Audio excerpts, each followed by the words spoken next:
સુરત શહેર માટે આવનારા 26 કલાક અતિ ભારે નોંધાશે અને પાલિકા કમિશનરે સુરત પાલિકા કમિશનર અસરગ્રસ્ત થવાની શક્યતાવાળા વિસ્તારોની મુલાકાતે પહોંચ્યા। શહેરમાં બપોર બાદ ભારે વરસાદની શક્યતાઓ જોવા મળી છે અને ઉપરવાસમાં ભારે વરસાદ પડી રહ્યો છે।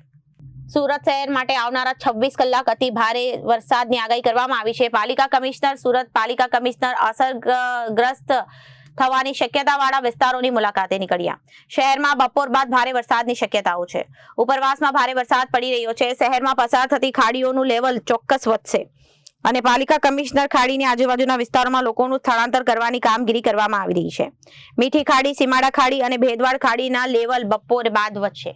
કઈ રીતની તકેદારી? બપોર બાદ ભારે વરસાદ, આવતીકાલે ભારે વરસાદ અને ખાડીઓના લેવલ વધી શકે છે। આજે 31 જુલાઈનો જે રેડ એલર્ટ હતી એ અત્યારે આપણે જોઈ શકીએ કે તમામ શહેરના વિસ્તારોમાં વરસાદ પડી રહ્યો છે અને ધીમે ધીમે વરસાદની જે સ્થિતિ છે એ વધારે થવાની છે અને ખાડીનું લેવલ પણ વધવાની શક્યતાઓ ખૂબ છે। તો તમામ લોલેંગ વિસ્તારમાંથી લોકોને ખસેડવાની કામગીરી અત્યારે ચાલુ છે।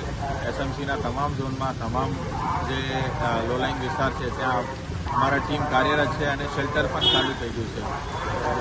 શહેરીજનોને તમામને ખાસ અનુરોધ કરું છું કે આજે આપ ઘરમાં સુરક્ષિત રહેજો। આવતી 26 કલાક માટે આપણે ખૂબ તકેદારી રાખવાની ખૂબ જરૂર છે અને સુરક્ષિત જગ્યાએ આપણે રહેવાની ખૂબ જરૂરી છે। Bureau report, Janadesh news.